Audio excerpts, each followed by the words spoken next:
Bonjour à tous. Pour cette 4e édition des Journées d'Erasmus, les Erasmus Days, je tenais à féliciter chacun d'entre vous pour sa mobilisation malgré le contexte sanitaire difficile. Pendant 3 jours, en France et dans plus de 60 pays, plus de 3000 événements sont organisés et ainsi nous allons pouvoir fêter Erasmus. Ces journées sont un mouvement fédérateur qui, depuis 2017, est une occasion unique de faire découvrir le programme Erasmus+ à tous. En France, les initiatives sont particulièrement nombreuses.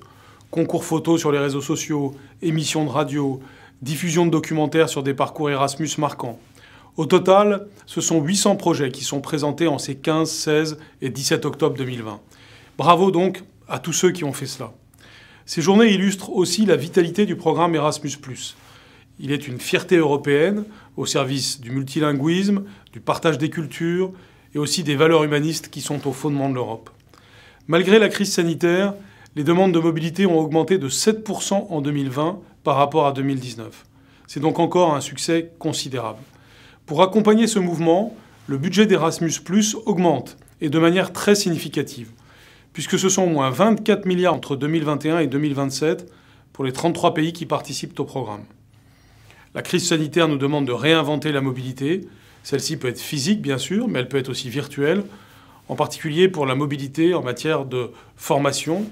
Je pense en particulier à la formation de nos professeurs, puisque lorsque j'ai souhaité que nous puissions faire plus de programmes Erasmus, j'avais en tête notamment les lycéens professionnels et les futurs professeurs, parce qu'ils sont particulièrement bénéficiaires de cette ouverture vers l'Europe et vers nos voisins.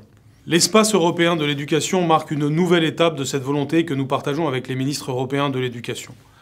À cet égard, le projet de création d'académies européennes des enseignants permettra bientôt la mise en réseau des instituts européens de formation des enseignants, ainsi que la mutualisation des approches européennes de la pédagogie.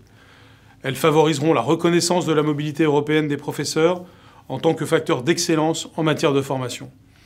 À travers cet espace européen de l'éducation, nous voulons faire de l'Union européenne un espace qui investit dans l'éducation et qui ainsi donnera la priorité à la transition écologique et numérique, aux universités européennes et à la formation professionnelle. Étudier, travailler, vivre dans un autre pays européen, acquérir des compétences techniques, linguistiques, culturelles, précieuses pour la vie professionnelle actuelle ou pour la vie professionnelle future, ainsi que pour l'épanouissement personnel, c'est une chance qui doit être offerte à tous. Alors continuons ensemble à construire l'Europe. Je vous invite donc toutes et tous à participer nombreux à cette 4e édition des Erasmus Days et à contribuer activement à son succès. Vive les journées d'Erasmus, vive Erasmus+.